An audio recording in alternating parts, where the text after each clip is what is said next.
Hello everyone, I'm Stav Cohen. Today is January 12th, 2025. It is now 464 days that 98 people, including 2 young children, women and elderly, are still in Hamas's brutal captivity. Tell Hamas and their bakers, let them go now.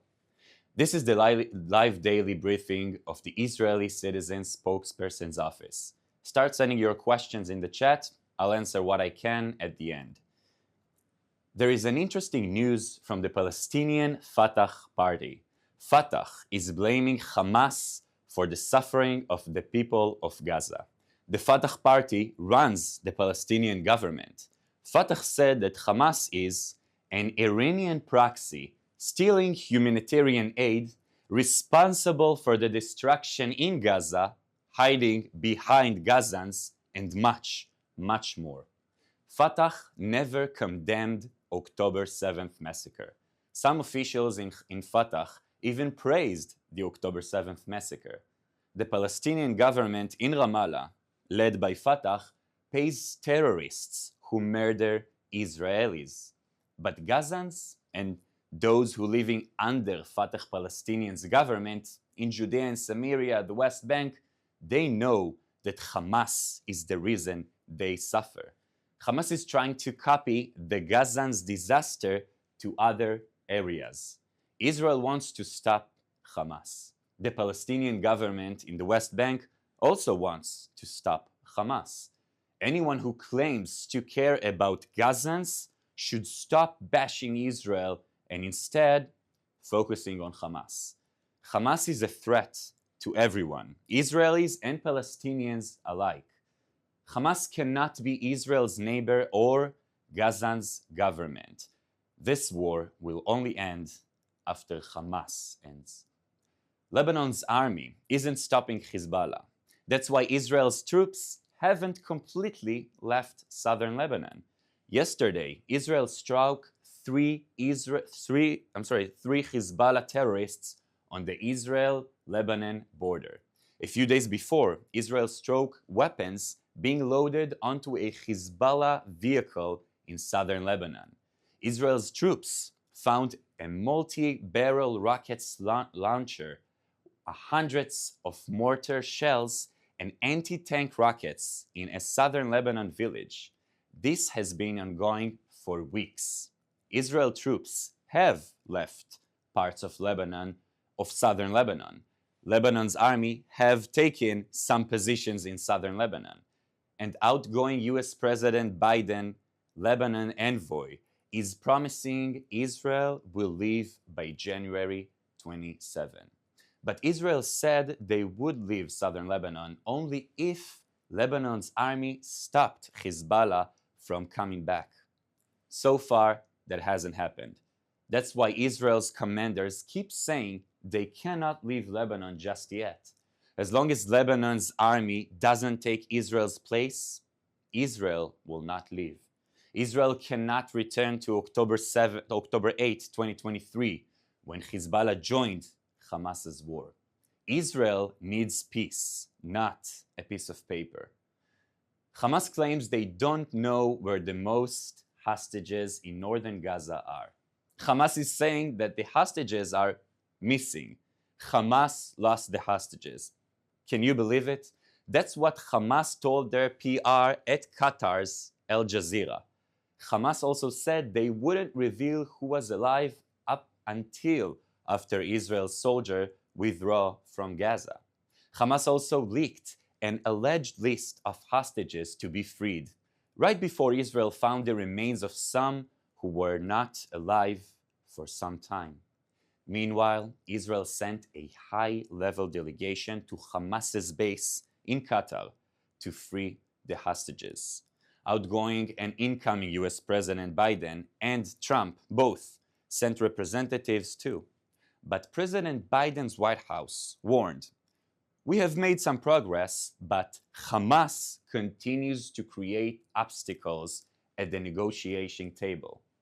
Hamas is playing games with the hostages' lives.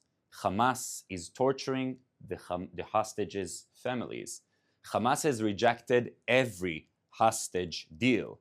Hamas wants Israel to capitulate without releasing the hostages so it can hold hostages for insurance while planning more October 7th. Let's take some questions for the audience watching live on social media. Thank you, Stav. Our first question comes from Mia on Instagram. How will the election of Lebanon's new president, Joseph Aoun, affect the war? Well, basically, Lebanon hasn't been able to agree on a president for more than 2 years, long before Hezbollah's attack on October 8th, right? So if Lebanon is now going to be stronger and stand against Hezbollah and Iranian influences, that will be good. But we shouldn't forget that the President Owen was only elected because he had the support of Hezbollah's members of parliament. So I'd be skeptical about it, I guess. In fact, as long as Hezbollah keeps sitting in Lebanon's parliament and being a part of Lebanon's government, like it is right now, right? I don't think anyone should get too excited about it. The ceasefire says Hezbollah needs to be out of southern Lebanon, disarmed, and more weapons can't come in Lebanon for them. Until this happens, the threat from Hezbollah is still very real. Thank you. Our next question comes from Romy on Instagram. The IDF just announced that 4 more IDF soldiers were killed in the fighting in northern Gaza. When will it end? The situation is quite difficult. As a soldier myself, as a reservist myself, I can say that Hamas continues to fight. As long as Hamas continues to fight, somebody is going to have to fight back. Right now, the only group is going to fight back is the Israel Defense Forces. Northern Gaza is very close to Israeli towns like Sderot. Israeli soldiers are fighting to protect their families, our friends, our home. This is a long war. I hope that the war ends with Hamas out of power and the hostages are back home. I'm waiting to see what happens on January 20 when President Trump takes office. He has said that there will be all hell to pay if Hamas doesn't release the hostages. Our next question comes from Alone on Instagram. Kogat just announced Israel's policy regarding Palestinians in Gaza who want to leave Gaza and receive medical treatment abroad. Can you explain this, please? Yeah, sure. As you mentioned, they just published its policy, right? That is the Israeli agency that deals with the humanitarian situation in Gaza. The statement basically says that if any country around the world wants to treat Gazans patients in their hospitals, then the state of Israel will help to ensure that. Will help to ensure that the patients can safely exit Gaza and pass through Israel. Israel will check to make sure that the medical patients are not terrorists in disguise. Basically, that's it. Keep in mind that there are still around 100 Israeli hostages in Gaza, and none of them have been visited even once by the Red Cross. Thank you. This is our final question from Daniel on Instagram. What are you hoping to see from President Trump when he takes office in a few days? Well, the same thing I hoped from the President Biden. Maximum pressure on Hamas and Hamas's bakers, Qatar, Turkey, Iran, you name it, all the proxies of Iran, so Hamas release our hostages.